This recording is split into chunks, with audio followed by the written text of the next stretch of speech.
What's up guys, and welcome back to another episode of the Realistic Career Mode. It's episode number 16, and today we are beginning a brand new season with Southampton on the back of our, I'd say, reasonable season one, finishing mid-table exactly where we thought we would, with a decent enough record for our first year at St Mary's. Before the new season though, real briefly, what happened in the World Cup in Qatar 2022?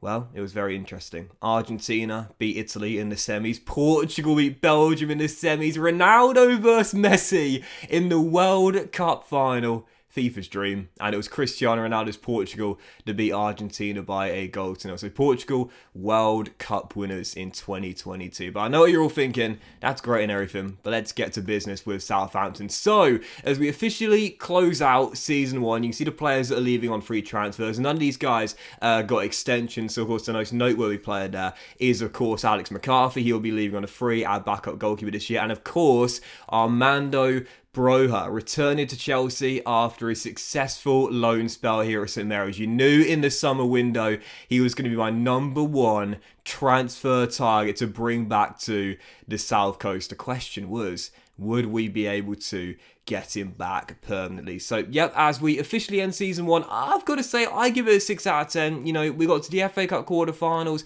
one stage further than the board wanted us to get to. No shame in being knocked out by Manchester City, just like what happened in real life ever so recently. A mid-table finish in the Premier League for a brief period of time. There was an outside shot at European football, but for season two, we do want to make improvements heading into the new campaign. My objective for season two is going to be finish in the top 10 and get as close as we can to Europe and possibly sneak in to 7th, 6th or 5th as well. Forget the top 4, but those Europa League and Europa Conference League spots, that's what I'm targeting this year. An outside shot of doing it, but definitely minimum top 10. So for the new season, here we go. Our transfer budget isn't the biggest. It's around 45 to 46.5 million, I would say, with wage budget alteration. It's a reasonable transfer budget. It's a modest transfer budget, but it's nothing too astronomical. If I'm being honest, though, I kind of didn't want one. I didn't want like a 90 million budget. Nah, come on, man. We're doing things realistically and taking it slowly, but the board aren't taking it slowly. You see our objectives for season two: finish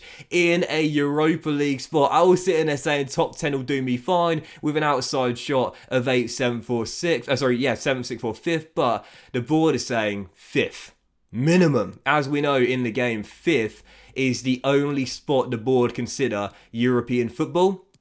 Even though with cup competitions, depending on cup competitions, it can be 6th or 7th as well. But in the game, the board only see 5th as a Europa League spot. So last season we couldn't get in the top 10. Now the board is saying break up the top 6. Are you serious? That's going to be tough to do. I don't know whether we're going to be able to do that, man. Like I said, this season for me, it's all about finishing in the top 10, making that progress, and again, potentially sneaking into 7th or 6th, but 5th place in season two, that is going to be one heck of a tough task. The thing is though, we are a growing team, we are a young team, we're developing really nicely. Ritsu came in last season, Al Sublime, our second highest scorer. Sam Johnston between the sticks won the Golden Glove. Salisu is still here, Bednarek is still here, Perot is still here, JWP is still captain as well. I mean, you know, this is a good Southampton team, but you know, when you look at the calibre of other teams in this division, let's be honest here, we're not a top 5 team, so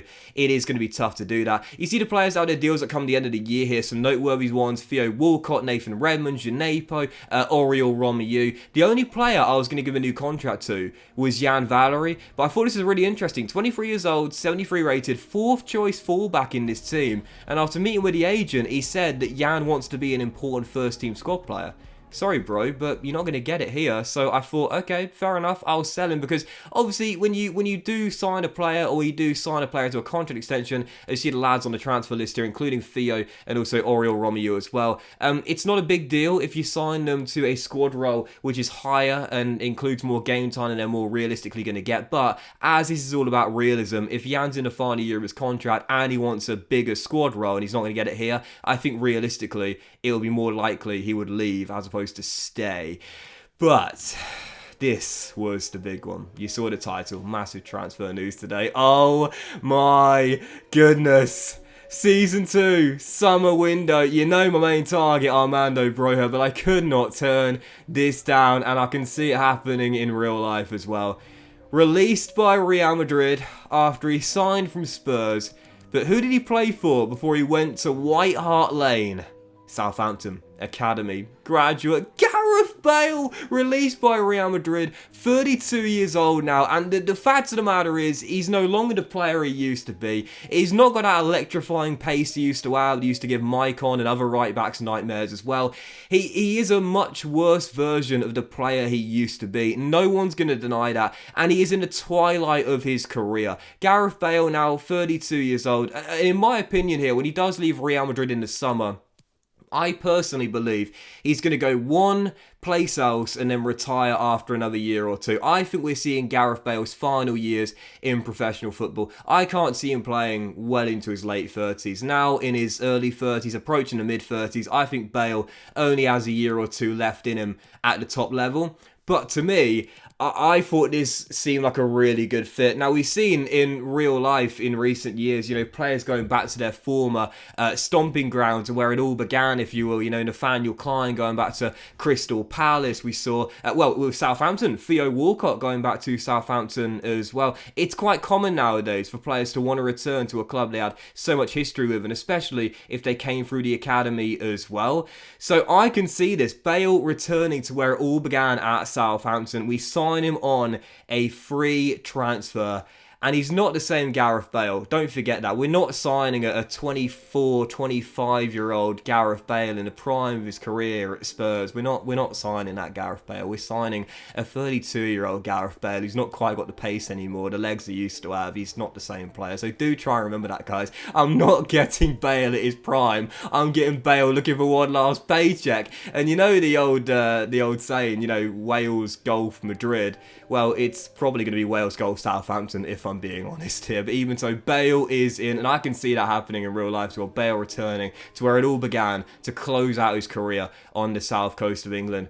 But the big signing of the window was this. Now, he had a bid for Ritsu, but it came from Leicester City. And I mentioned last season, I was going to let Ritsu go if a club that put a bid in was a realistic destination, but also a far bigger club as well, playing Champions League football. Leicester City, they're in the Europa League in real life, but in the game, last season, finished mid-table, only slightly above us in the table as well. Missed out of qualifying for Europe, so I didn't think that was going to be a major step up for Ritsu, and I said despite him signing last season on a 5-year deal, I was going to be willing to give him a big pay packet increase if he signs a 1-year extension and puts an end to transfer speculation. That's exactly what happened. So Ritsu will stay for now, and we sign him to a 1-year extension.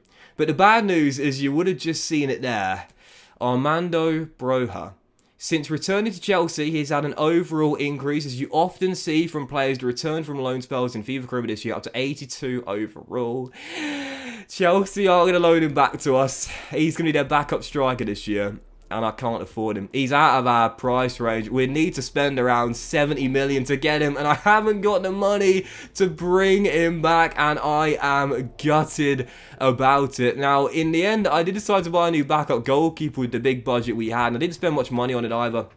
Now, I'll be honest here, my number one target was Meslier of Leeds, the young French shot stopper, but for realism's sake, because Leeds survived last season, they were so close to going down. If they would have been relegated, I would have signed him, but because Leeds stayed up, I decided to leave him at Ellen Road, and in the end go for another relegated goalkeeper, and that was David Raya of Brentford. The Bees went down last season, Raya going to the Championship. He's a great shot stopper and comfortable with the ball at his feet as well. Exactly what we're looking for here. McCarthy left on a free, Lewis left on a free, Caballero left on a free. All we've got is Sam Johnson here. One goalkeeper is not enough. So Raya comes in on, I think it's a £4.5 million deal, just under the valuation. And he is 2 ratings lower than Johnston, but 3 years younger. I think Sam will remain as our starting goalkeeper, but Raya is in. I think that's quite a realistic signing there from a recently relegated side. However, I did change the position of Gareth Bale back here at Southampton, but not playing left back like back in his very early days in pro football. No, I'm going to retrain him to be a striker striker in this team. The main reason is simple. He ain't got the pace to play on the wing again. As we know, like I said before, this is not Gareth Bale in his prime. This is Gareth Bale looking for one last paycheck with a year or two left in his pro career. So Bale, I'm going to play him as a striker in this team because we can't get Broha back. And we know that Gareth Bale can score. Gareth Bale has always been a very good goal scorer, and of course he really took a step up in the years at Spurs. So for me, whilst as an inside forward he works well, a little bit deeper he works well, I think as an out-and-out striker we'll get the best out of Bale. And you saw he grew a rating as well because of the position change too. So Bale is going to lead our line here alongside either Che or Adam Armstrong. But as we sell Oriol Romeu to Lyon, as you can see, £10 million for the Spaniard there. Quite a realistic destination, I would say, for the former Chelsea midfielder. That does mean our budget now is back up to £47 to £48 million for the rest of the window. A month to go with the Southampton team. And, well, all I'll say is this. Can we raise enough funds to bring him back? I don't think so. Armando Broja, 70 million minimum, I think is what we need. I think we're going to come up short of bringing the Albanian back. But you never know, keep the faith. But that will end today's episode and the season opener of the Realistic Series. Guys, big fan of watching. Hope you enjoyed it. Please drop a like. Much love to you all. Have a fantastic day. And I'll see you for the next episode of the Realistic Career Mode. More signings to come very soon.